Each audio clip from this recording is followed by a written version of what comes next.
Hello friends, welcome to my channel Study Powerful চেনেলটোলৈ আপোনালোকক পুনৰ স্বাগতম জনাইছো। বন্ধুসকল, আজি আমি আলোচনা কৰিম অসম চৰকাৰৰ আপকামিং এক্সামবোৰ যেনে Assam TET, Assam police, director of health service, NTPC, RRB group D, DME আৰু বিভিন্ন পৰীক্ষাবোৰৰ বাবে সায়েন্সৰ 25 গুৰুত্বপূৰ্ণ MCQs।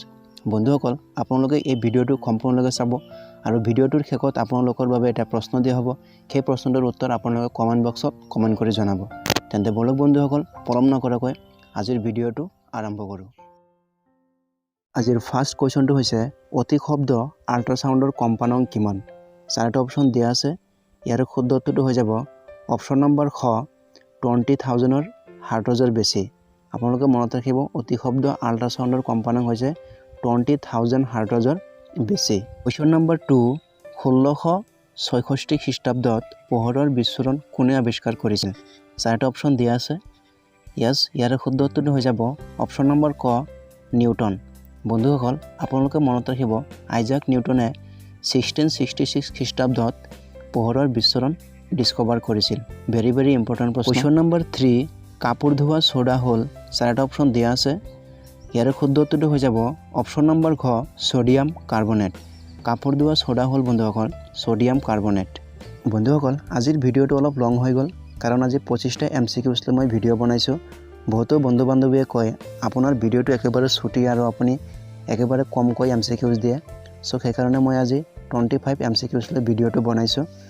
আজিৰ কুৱেশ্যন নম্বৰ 4 হৈছে বন্ধুসকল প্ৰাকৃতিক গেছত থকা প্ৰধান উপাদান হ'ল? চাৰিটা অপচন দিয়া আছে।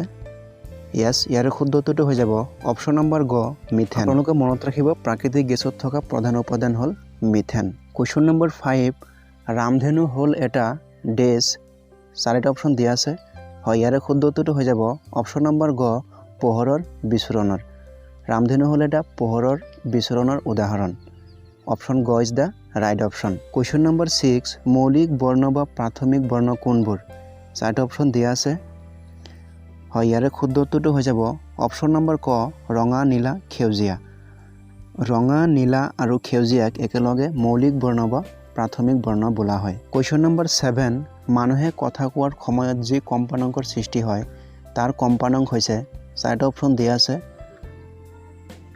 হয় বন্ধুসকল, ইয়াৰ শুদ্ধ উত্তৰটো হৈ যাব অপচন নম্বৰ খ ছেকেণ্ড 90ৰ পৰা 13,000 কম্পানাংক। মানুহে কথা কোৱাৰ সময়ত যি কম্পানাংকৰ সৃষ্টি হয় তাৰ কম্পানাংক হৈছে ছেকেণ্ড 90ৰ পৰা 13,000 কম্পানাংক। আপোনালোকে মনত ৰাখিব ভেৰি ইম্পৰ্টেণ্ট প্ৰশ্ন। Question number 8 green house effect মুখ্য গেছ হ'ল?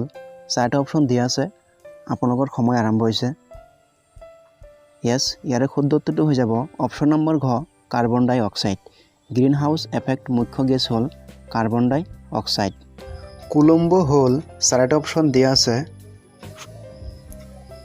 হয়, আপোনালোকে মনত ৰাখিব কুলম্ব হ'ল এম্পিয়াৰ ইনটু ছেকেণ্ড। অপচন ক হৈ যাব ইয়াৰ শুদ্ধ উত্তৰ।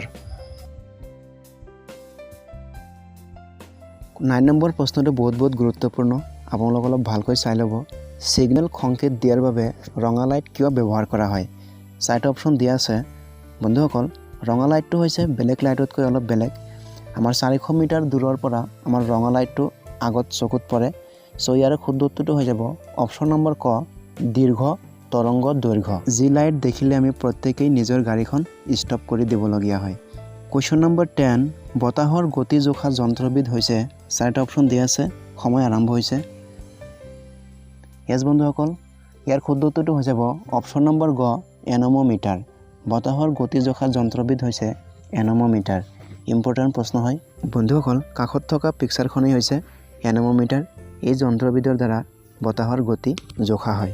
কুৱেশ্যন নম্বৰ 11 তলৰ কোনটোৰ দ্বাৰা এডছ হোৱাৰ সম্ভাৱনা আটাইতকৈ বেছি? চাৰিটা অপচন দিয়া আছে। হয়, ইয়াৰে শুদ্ধ উত্তৰটো হৈ যাব অপচন নম্বৰ ঘ একাধিক যৌন সংস্পৰ্শ। কুৱেশ্যন নম্বৰ 12 ৰঙা ফুল এপাহ নীলাকাশৰ মাজেদি চালে তাক দেখা যাব? হয় বন্ধুসকল, ইয়াৰ শুদ্ধ উত্তৰটো হৈ যাব অপচন নম্বৰ ক কলা। ৰঙা ফুল এপাহ নীলাকাশৰ মাজেদি তাক দেখা যাব কলা ৰঙৰ। কুৱেশ্যন নম্বৰ 13 সূৰ্যৰ পোহৰৰ কোনটো অংশৰ বাবে আমি গৰম অনুভৱ কৰোঁ? চাৰিটা অপচন দিয়া আছে। ইয়েছ বন্ধুসকল, ইয়াৰ শুদ্ধ উত্তৰটো হৈ যাব অপশ্যন নম্বৰ খ ইনফ্ৰাৰেড। কুৱেশ্যন নম্বৰ 14, আধুনিক কৃষি ব্যৱস্থাত অলাগতিয়াল উদ্ভিদসমূহৰ বৃদ্ধিত বাধা দিবৰ বাবে ব্যৱহাৰ কৰা হয়। হয় বন্ধুসকল, ইয়াৰ শুদ্ধ উত্তৰটো হৈ যাব অপশ্যন নম্বৰ ক অপতৃণনাশক। আপোনালোকে মনত ৰাখিব, আধুনিক কৃষি ব্যৱস্থাত অলাগতিয়াল উদ্ভিদসমূহৰ বৃদ্ধিত বাধা দিবৰ বাবে ব্যৱহাৰ কৰা হয় অপতৃণনাশক দ্ৰব্য। কুৱেশ্যন নম্বৰ 15, অতি বেঙুনীয়া ৰশ্মিৰ পৰিমাণৰ বৃদ্ধিৰ ফলত তলৰ কোনটো ৰোগ অধিক হোৱা পৰিলক্ষিত হয়? চাৰিটা অপশ্যন দিয়া আছে। ইয়াৰ শুদ্ধ উত্তৰটো হৈ যাব অপশ্যন নম্বৰ গ কেঞ্চাৰ। কুৱেশ্যন নম্বৰ 16, সূৰ্যৰ অতি বেঙুনীয়া ৰশ্মিক পৃথিৱীলৈ অহাত বাধা দিয়ে। চাৰিটা অপশ্যন দিয়া আছে। ইয়াৰ বন্ধুসকল, ইয়াৰ শুদ্ধ উত্তৰটো হৈ যাব অপশ্যন নম্বৰ ঘ অজন গেছ। বন্ধুসকল, বায়ুমণ্ডলৰ 4টা স্তৰৰ ওপৰত সপ্তম শ্ৰেণীৰ ছ'চিয়েল ছায়েন্সৰ মেইন বুকখনৰ পৰা এটা এক্সট্ৰাকৈ ভিডিঅ' বনাইছোঁ। আপোনালোকে যদি সেই ভিডিঅ'টো চোৱা নাই, ডেছক্ৰিপশ্যনত ভিডিঅ'ৰ লিংকটো দিয়া আছে, আপোনালোকে তাতে গৈ চাই ল'ব পাৰিব। কুৱেশ্যন নম্বৰ 17, আটাইতকৈ পাতল ধাতুবিধ হ'ল। 4টা অপশ্যন দিয়া আছে। ইয়াৰ বন্ধুসকল, ইয়াৰ শুদ্ধ উত্তৰটো আপোনালোকে নিশ্চয় জানে।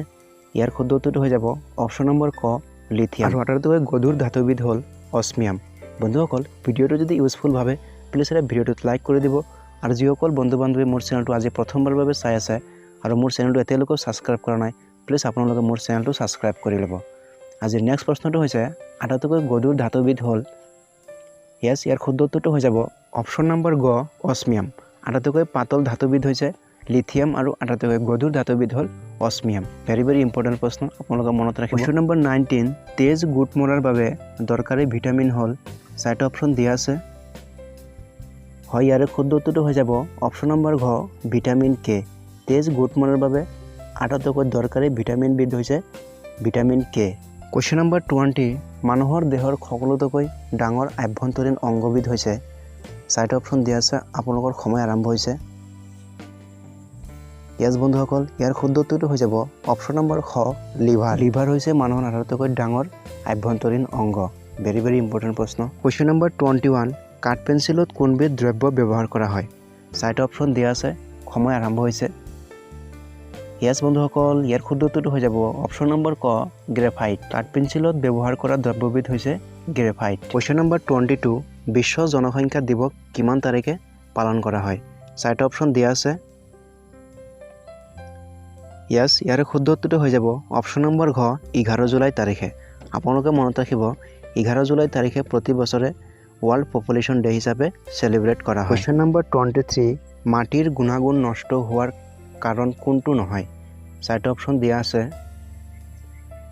ইয়াৰ শুদ্ধ উত্তৰটো হৈ যাব অপশ্যন নম্বৰ খ মাহৰ খেতি। মাটিৰ গুণাগুণ নষ্ট নোহোৱাৰ কাৰণটো হৈছে মাহৰ খেতি। কুৱেশ্যন নম্বৰ 24, বায়ুমণ্ডলৰ সবাতোকৈ ওপৰৰ তৰফটো হ'ল। 4টা অপশ্যন দিয়া আছে। সময় আৰম্ভ হৈছে। ইয়াৰ বন্ধুসকল, ইয়াৰ শুদ্ধ উত্তৰটো হৈ যাব আয়নস্ফিয়াৰ। আয়নস্ফিয়াৰ হৈছে থাৰ্মস্ফিয়াৰৰ তলৰ অংশটো আৰু পৃথিৱীৰ বায়ুমণ্ডলৰ পৰা 400 কিলোমিটাৰ দূৰত বিস্তৃত। আপোনালোকে মনত ৰাখিব। কুৱেশ্যন নম্বৰ 25, সৌৰজগতৰ আটাইতকৈ সৰু গ্ৰহটো হ'ল। 4টা অপশ্যন দিয়া আছে। হয়, ইয়াৰে শুদ্ধ উত্তৰটো হৈ যাব অপশ্যন নম্বৰ গ বুধ। আপোনালোকে নিশ্চয় জানে, সৌৰজগতৰ আটাইতকৈ সৰু গ্ৰহটো হৈছে বুধ। আজিৰ 26 তথা শেষৰ প্ৰশ্নটো আপোনালোকৰ বাবে। আজিৰ প্ৰশ্নটো হৈছে DTP মানে কি? ইয়াৰ শুদ্ধ উত্তৰটো আপোনালোকে কমেণ্ট বক্সত কমেণ্ট কৰি জনাব বুলি আশা থাকিল। বন্ধুসকল, আজি আছিল একেটাই ছায়েন্সৰ 25 মষ্ট ইম্পৰ্টেণ্ট MCQs। ভিডিঅ'টো চাই কেনে পালে প্লিজ এটা কমেণ্ট বক্সত কমেণ্ট কৰিবলৈ নাপাহৰিব। যদি ভাল পাইছে প্লিজ এটা ভিডিঅ'টো লাইক কৰি দিব, কমেণ্ট কৰিব আৰু বন্ধুবৰ্গলৈ শ্বেয়াৰ কৰিব। আৰু যিসকল বন্ধু বান্ধৱী মোৰ চেনেলটো ছাবস্ক্ৰাইব কৰা নাই, প্লিজ আপোনালোকে মোৰ চেনেলটো ছাবস্ক্ৰাইব কৰি ল'ব। কাষতে থকা বেল আইকনটো প্ৰেছ কৰি থৈ দিব, যাতে মই আপকামিং দিনত যদি ভিডিঅ' আপলোড কৰোঁ আপোনালোকে সকলোতকৈ আগত মোৰ ভিডিঅ' চাব পাৰে। আজিলৈ বিদায় লৈছোঁ। পুনৰ আন এটা নতুন ভিডিঅ'ৰ সৈতে লগ পোৱাৰ আশাৰে। Bye bye. জয় আই অসম।